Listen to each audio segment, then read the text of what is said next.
Muy bien, tenemos la pantalla completa. ¿Sí? ¿Sí, jóvenes? Sí. Comencemos entonces la clase de este martes 22.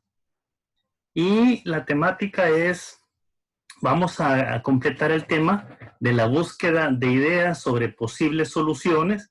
Estábamos, ya lo habíamos iniciado, y vamos a completar el establecimiento y evaluación de diversas ideas y la presentación de propuestas de medidas al cliente. Estábamos con el pensamiento creativo, y entre las técnicas de pensamiento creativo podemos mencionar las reuniones para promover ideas. Este es un medio para obtener un gran número de ideas de un grupo de personas en un breve plazo. Normalmente un grupo de 8 a 12 personas aborda un problema y presenta ideas en una atmósfera de total libertad. Las ideas se exponen sobre hojas de papel para imprimir y se presentan de modo muy rápido. Una reunión puede originar más de 200 ideas en aproximadamente una hora. Estas reuniones para inducir a manifestar ideas es la técnica más conocida y más ampliamente utilizada.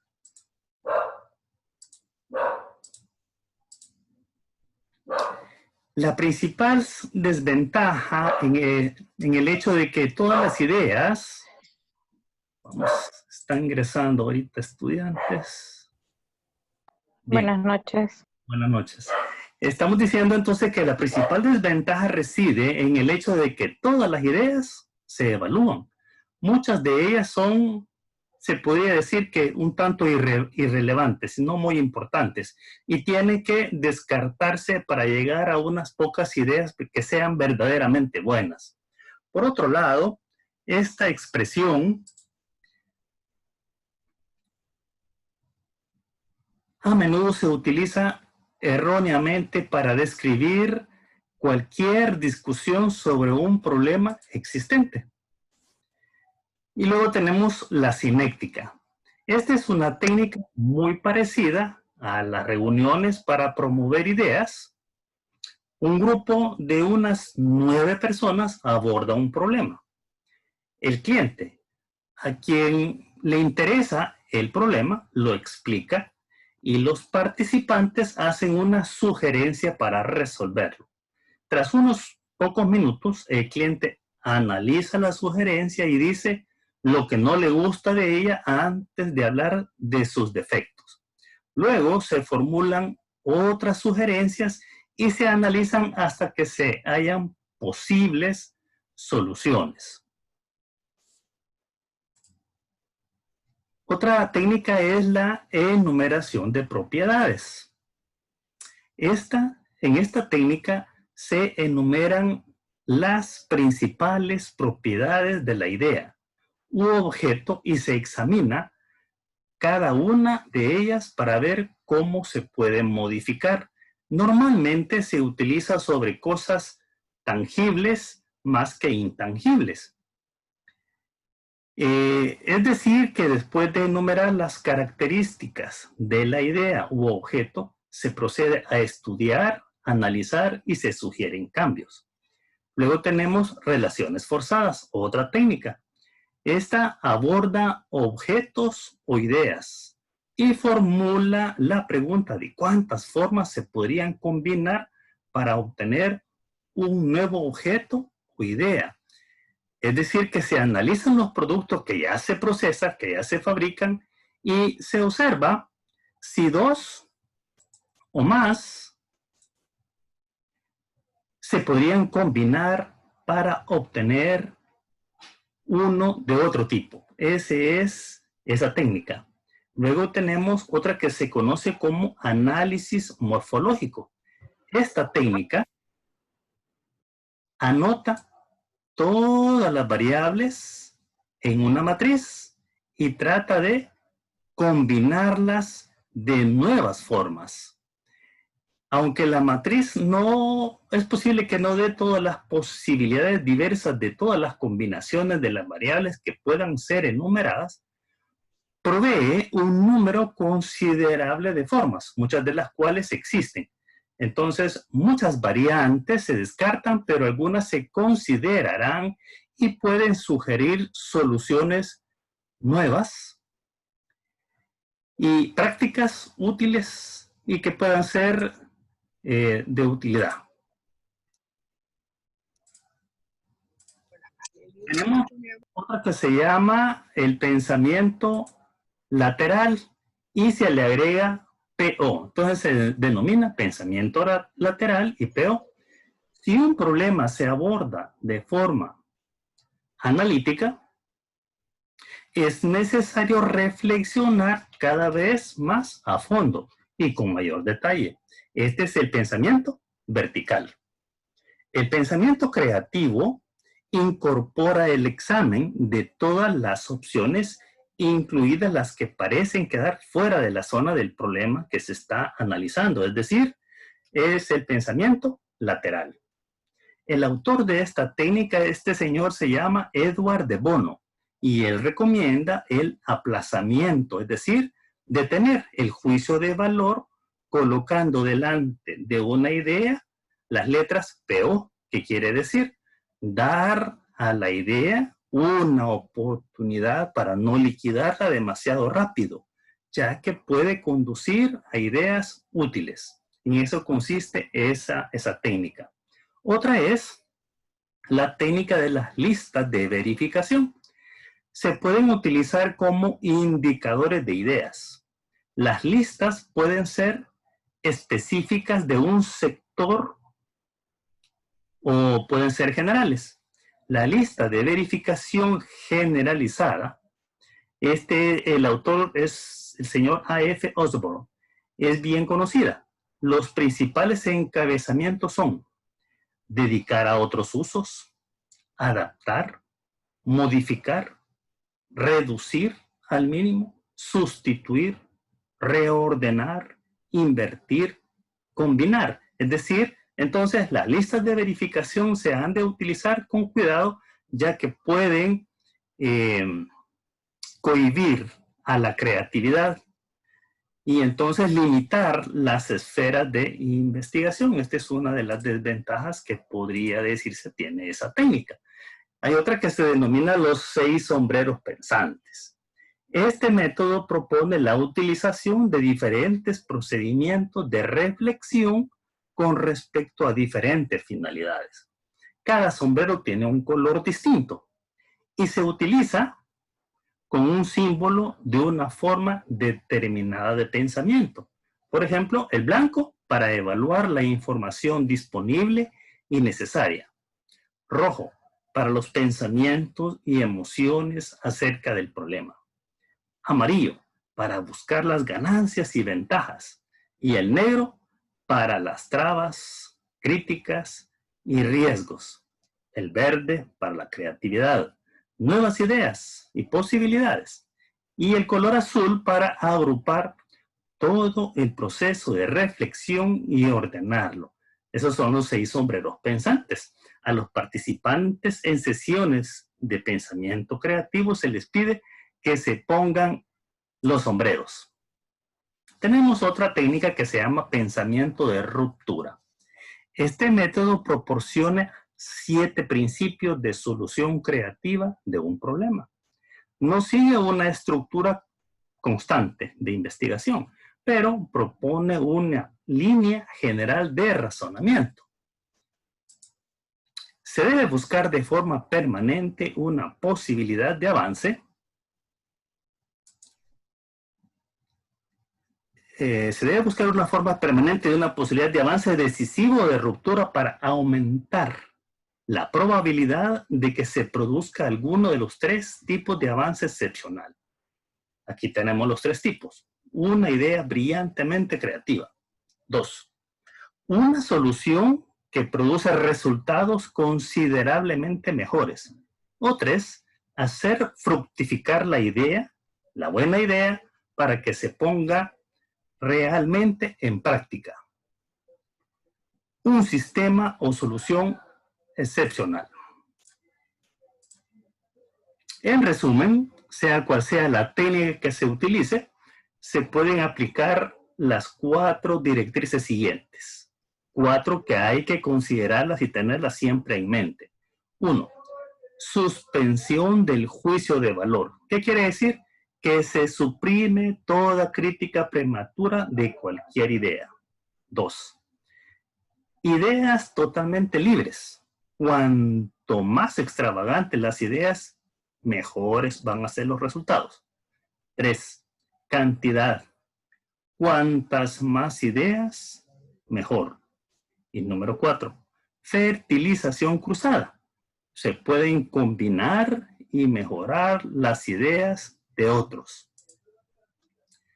Existen barreras que están en contra del pensamiento creativo. Entonces, en la práctica empresarial y gerencial es preciso luchar contra esas barreras al pensamiento creativo. El pensamiento creativo se ve restringido por, tenemos aquí 6 aspectos. 1.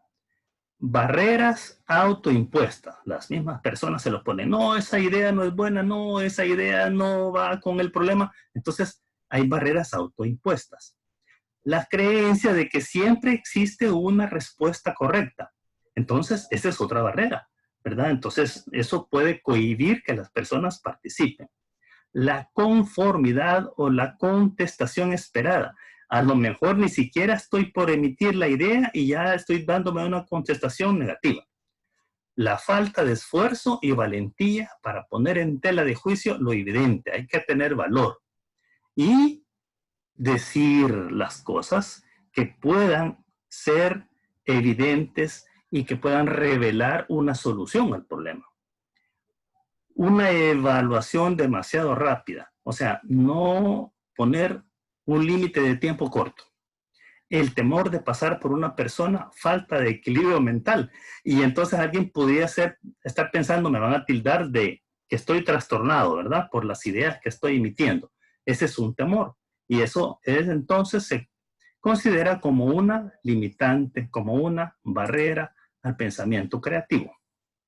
Bien, hablando del establecimiento y evaluación de las diversas ideas y de la selección previa de las ideas que se han de seguir examinando.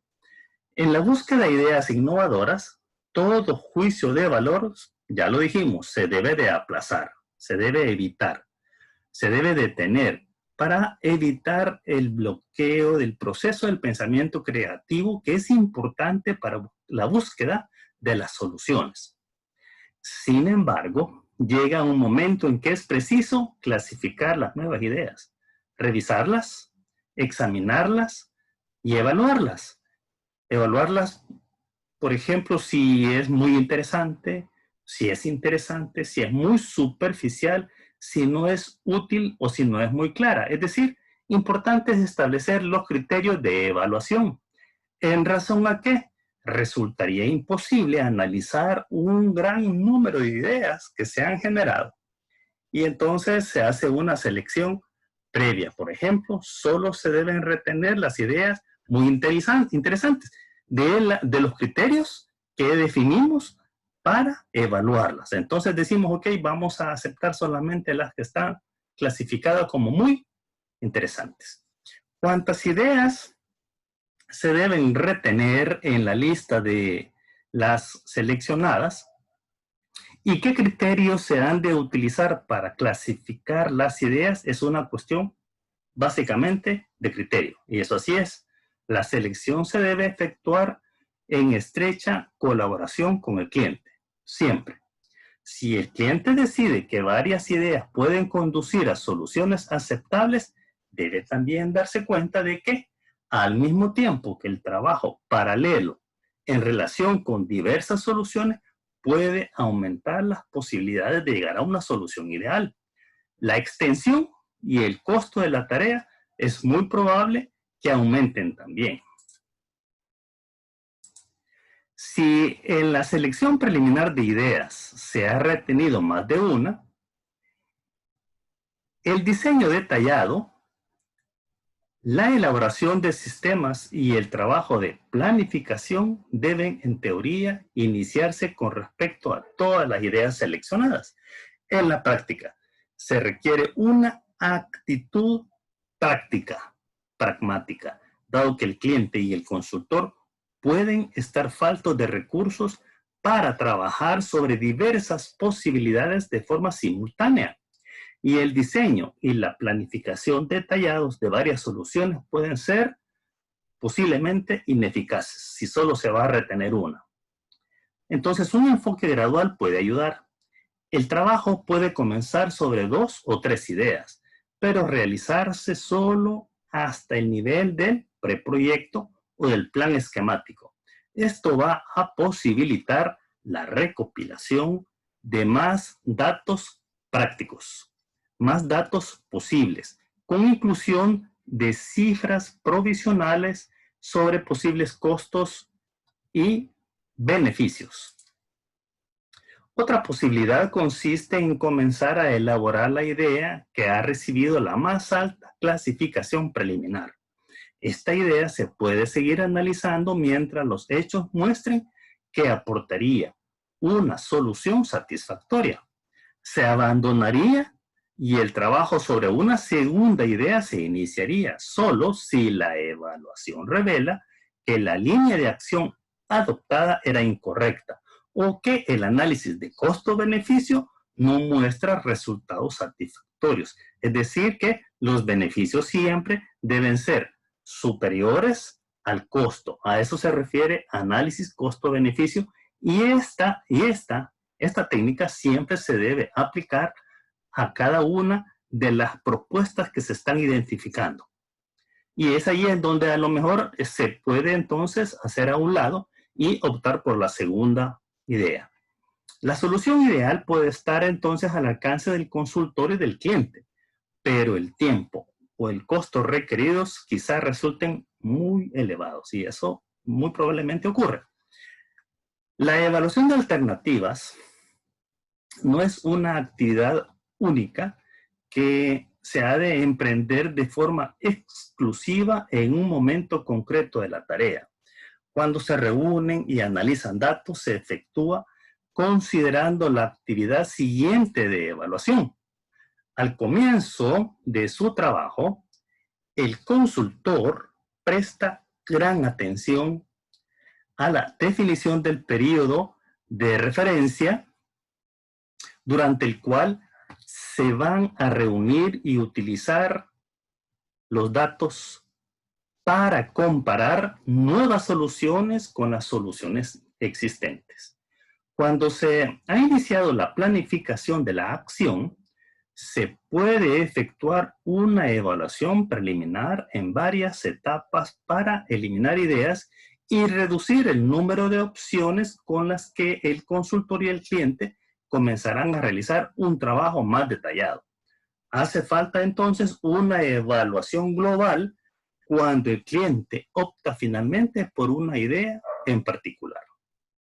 La técnica de evaluación utilizada se elegirá teniendo presente la naturaleza y la complejidad del caso en particular. Puede ser un simple análisis del punto de equilibrio, es decir, en donde los ingresos y los costos son iguales. Un análisis costo-beneficio, que el beneficio sea superior al costo. Un análisis sobre el rendimiento de las inversiones, es decir, estamos mejorando el rendimiento de nuestras inversiones. O un análisis de decisiones u otra técnica. Entonces, las consecuencias sociales y ambientales serán difíciles de cuantificar y comparar con los costos y beneficios económicos financieros. Cuando el trabajo relativo a las propuestas de medidas y a la evaluación de las diversas posibilidades ha alcanzado una etapa avanzada, el consultor tiene que estudiar el tiempo y la forma de presentación al cliente. Esto dependerá principalmente del tipo de proyecto emprendido y de las relaciones de trabajo entre el consultor y el personal de la dirección y especializado del cliente. En proyectos largos y difíciles que incorporan cuestiones estratégicas e inversiones costosas u otras medidas, el personal del cliente suele estar muy involucrado y mantiene a la dirección superior informada respecto de los progresos que se están obteniendo. El consultor presenta informes sobre la marcha del trabajo y solicita nuevas directrices al cliente en diversos momentos durante el proyecto, porque recuerden que el cliente está siempre acompañando al consultor en el proyecto. En lo esencial, la información que el cliente ha recibido en los informes anteriores y otros contactos con el consultor se resume, confirma y somete a decisión. En otros casos, sin embargo, los informes proporcionados antes de la presentación de las propuestas pueden haber sido limitados. El alcance del proyecto puede no requerir la presentación y el debate de informes en cada una de las etapas o en tareas que afectaran algunos intereses. El cliente no desea celebrar muchas reuniones ni que la información se distribuya antes de que se definan soluciones y hayan sido previamente examinadas a fondo por un grupo gerencial restringido. La mayoría de los consultores prefieren hacer una presentación oral con respaldo de todas las pruebas escritas y de cualquier material auxiliar audiovisual que sea necesario para apoyar la presentación. Generalmente se requiere una combinación de presentación escrita y oral. El consultor puede hacer una presentación oral aportando la documentación que dejará al cliente, seguida de otra reunión una vez que el cliente haya examinado la propuesta de manera más detallada. El objetivo de la presentación es obtener la aceptación de las recomendaciones por parte del cliente. El grado de persuasión del consultor dependerá de muchos factores y debe prepararse y tenerse en cuenta en la presentación. La presentación del consultor se realiza a través de una serie lógica de pasos, preparando los argumentos en favor de las recomendaciones de una manera tan eficaz, es decir, pensando en cumplir los objetivos, que el cliente no dude o dude muy poco en aceptarlas. Por lo menos esa es la idea del consultor. La presentación no debe abrumar a los directores de la organización del cliente con detalles demasiado analíticos o tratar de impresionarlos con técnicas que corresponden normalmente al campo de los especialistas. Sin embargo, se deben describir las técnicas utilizadas en la evaluación. Se debe dar una idea clara de todas las soluciones que se han previsto y justificar debidamente la propuesta del consultor. El consultor debe absolutamente ser sincero con el cliente, especialmente cuando esté explicando estos 4 elementos. Los riesgos a los que se expone, y es que debe de estar plenamente enterado. Es decir, la solución no se ha implementado todavía. Y entonces los empleados, algunos que se sientan afectados, podrían incluso probablemente ponerse en contra de las propuestas. Incluso es posible que haya necesidad de hacer inversiones adicionales o costos que van a aumentarse y que derivado de la implementación de la propuesta. Entonces, debe de comunicarse esos riesgos a los que el cliente se expone.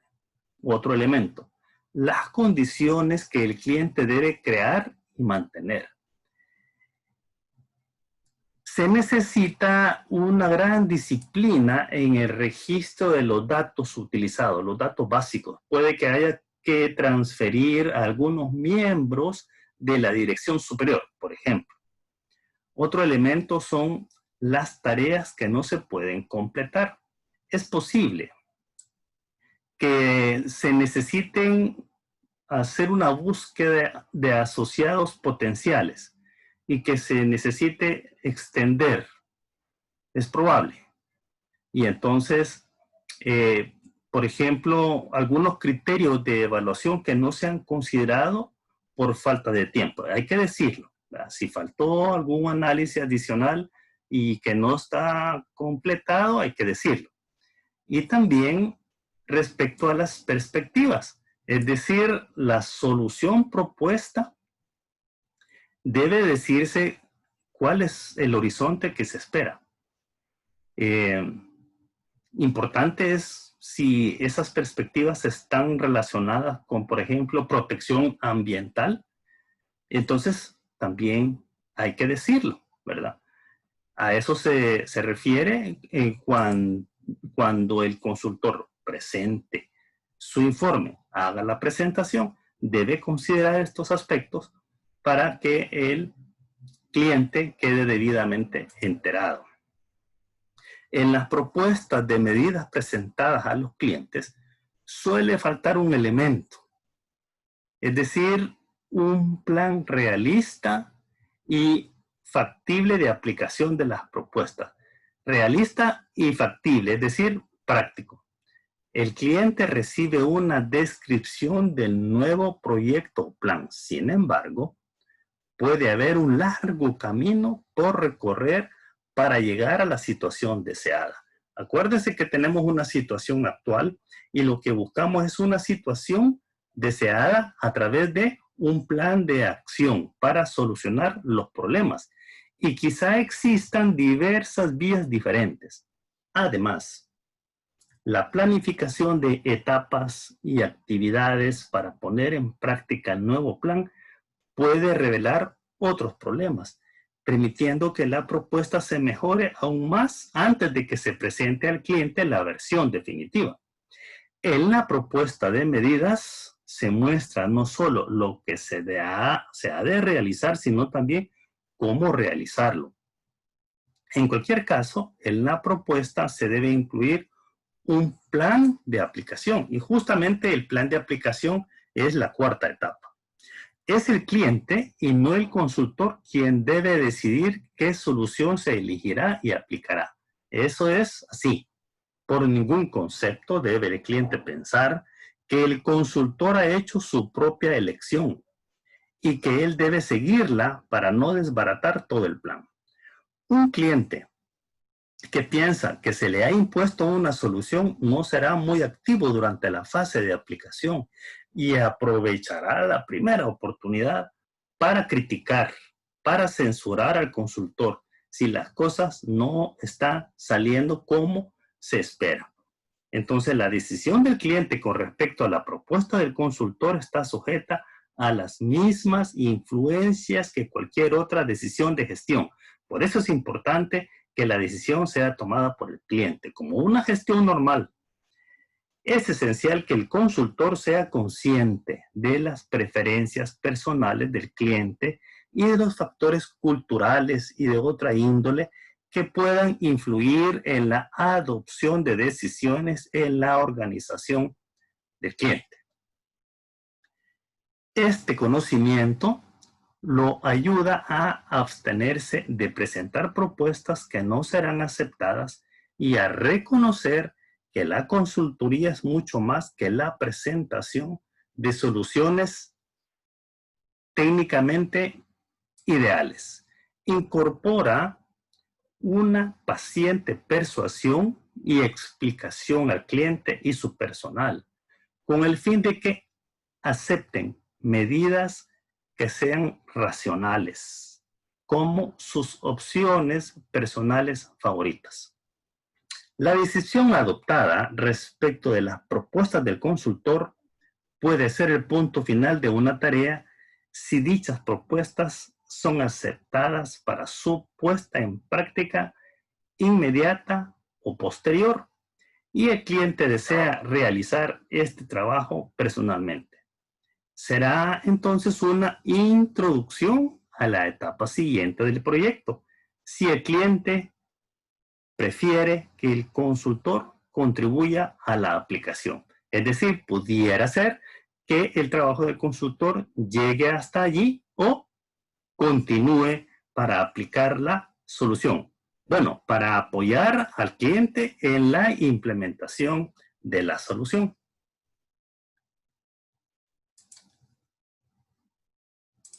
Muy bien, jóvenes, esta es la clase de este día y quedamos para el próximo jueves para continuar con el proceso de la consultoría. Si hay alguna pregunta, tenemos todavía un par de minutos, jóvenes. Si no, cerramos la clase.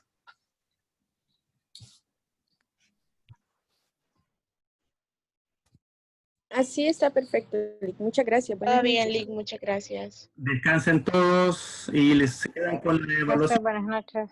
Buenas noches. Feliz noche. Buenas noches, Lick. Se quedan con la evaluación, jóvenes. Hasta el jueves. Gracias, hasta el Gracias, jueves. licenciado. Feliz noche, Gracias, bendiciones. Lick. Hasta luego.